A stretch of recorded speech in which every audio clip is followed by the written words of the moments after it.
Hey guys, what's going on? It's me, Adrian, coming at you live from a basement somewhere in New York. And you're listening to the Stonerd podcast. Thank you for listening. And let's jump into the episode breakdown. I will be talking about being a local hero. You will also be able to listen to my dentist rant. And that's pretty much it. Long-time listeners of the podcast will know that for a long time I've been trying to be a local hero. And you might spot me around if you live on Long Island or surrounding areas in New York. You might see me on the side of the road trying to help somebody. Because that's what I do, try to be a local hero out of the goodness of my own heart. I actually changed 2 tires this week. This one lady was stopped on the side of the road. And I'm like, oh, let me see what's going on here. And I usually ask first because I don't want to be like that guy who jumps in. So it's like, oh, you need help, And she said, yeah, I've been waiting for the tow truck or whatever, this and that, and they're not answering or whatever. And so she needed help. And I was like, yeah, I can change a tire for you. And started changing the tire, man. And I have my jack and all my tools, so I'm very confident. When I jump in like a guy who knows what he's doing. And so, people are usually scared. They're like, oh, what is this guy going to do, Is he going to try to steal something from me? Is he violent? What's the deal with this guy? Why is he stopping randomly to help me? So people are usually nervous when I approach them. But once they see that I just try them to help, they kind of like relax and, So by the end of this whole thing, I gather my stuff and I'm walking away and she's like, wait, let me give you something. And I'm like, nah, lady, I don't want anything. And I'm like, no, I have to give you something. And I was like, nah, I don't want anything. And we went like back and forth like 3 or 4 times until eventually I was like, all right, what you have? And then she like give me a little tip or whatever for changing the tire. And I was like, oh man, you don't understand, lady. I'm trying to be a local hero and heroes don't take payments. But something in my brain like changed after she gave it to me, because the next guy I helped, I already was like, hey, I had that expectations that maybe I get a tip, and it's so human. I was like, oh no, my heart had been corrupted. I wanted to be a hero, but she changed things. She changed it.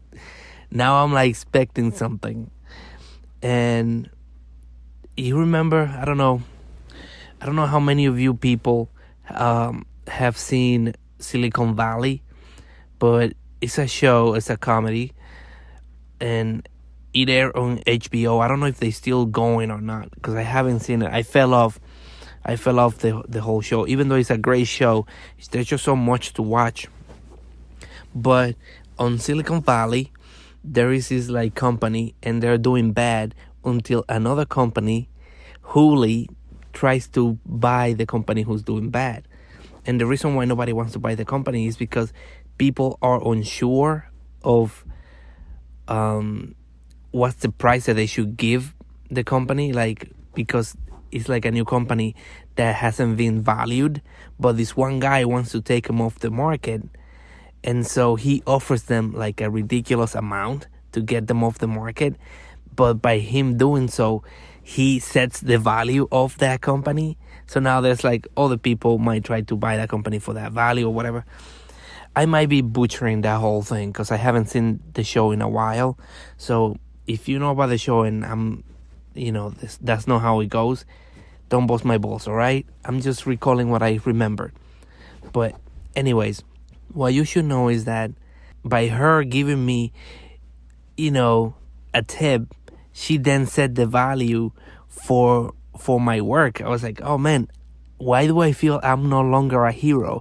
Now I'm just a service guy. I'm providing a service. So next guy on the road, he having some problems. I stopped. His tire is all fucked up. I go in there and I was like, hey, you need some help? He's like, oh yeah, whatever. And I start like helping him. And by the end of it all, I'm starting to walk away, and I'm like, why is this guy not gonna stop me?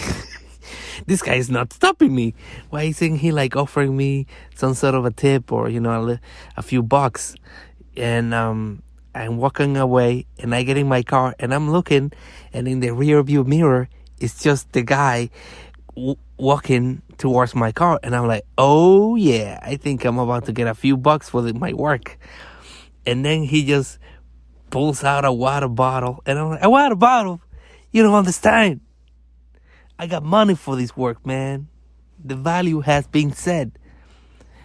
But after that, I said thank you, thank you, took the water bottle, and I left. And on my way home, I was like, you know what? I should change my mentality, because the whole goal was to be a local hero. And my heart has been corrupted. So I need to go back to my roots and just continue to be a local hero, and don't expect any compensation for my work. So I guess that's the moral of the story. Don't be greedy. Just be a local hero. Can somebody tell me why is it so hard to find a good dentist? I swear I have gone through a dozen dentists, and none of them are a good fit for me.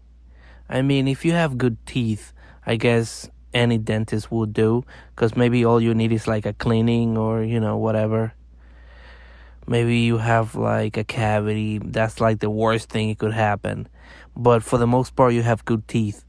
I mean, that's not bad. But my situation is a bit more complex. So I want somebody who's willing to listen to my needs and just try to help me out. But most people either think it's too much. It's like, oh, that seems like a whole lot of work. And other people are just not capable of doing it. So I don't know what the deal is, but getting a dentist is as hard as finding a good mechanic. Like, I just want to find a good dentist. Like, they either talk too much, or they don't talk enough.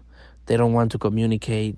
It's just weird. Like, I had this one dentist, I swear, she would like try to talk to me while she's doing the work. It's like, oh, so how you doing? How's everything been? Meanwhile, I have like all sorts of tools and metal sticks poking my mouth and everything. And she like talking to me like I'm having like a conversation with like a friend, like at a park or something. Like, lady, you are like playing around with my mouth. I can't talk right now. And then she will look at me like she was expecting like an answer.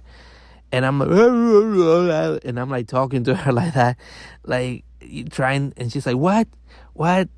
And in my head, I'm like, maybe if you didn't poke me around and have all these, cotton balls and all these other things in my mouth, I can probably talk freely. But maybe stop talking and just do your job. That's one thing. You know how barbers love to talk to you? Like, I felt like that. I was like, I think you're in the wrong line of work. Maybe you should have been a barber or a stylist or something, because she just loved talking. And I just didn't want to talk. I was like, just work on my teeth and let's get this done. Jesus. And then another person, she had like a bunch of like products, and she kept trying to push the products on me. It's like, oh, you know what you need? You need this thing. But she was selling it. I'm that kind of person who, I guess I'm a people pleaser. So whenever she was trying to push the product, I wanted to say no, but I never said no. I always ended up buying her things, until I stopped going there, by the way. So once I stopped, I was like, oh, thank God that's over. And then I still have like 2 bottles of this mouth cleanser that she had. I still have 2 bottles of that shit over here. Like, what the hell? Because she kept selling it to me. It's like, oh yeah, this is gonna be good for you. Maybe not. Maybe it's just like a regular stuff that I could just get on the pharmacy or whatever. But she's like, oh no, this is the good stuff. You like it. And so I ended up getting it because I didn't want to say no. I have a hard time saying no. Then we had another dentist who was just like an ass. And he was like, oh, it looks like you're not flossing. This is bad. You should be doing this. You should be doing that. And I'm like, dude, if I do this, you'll be out of a job.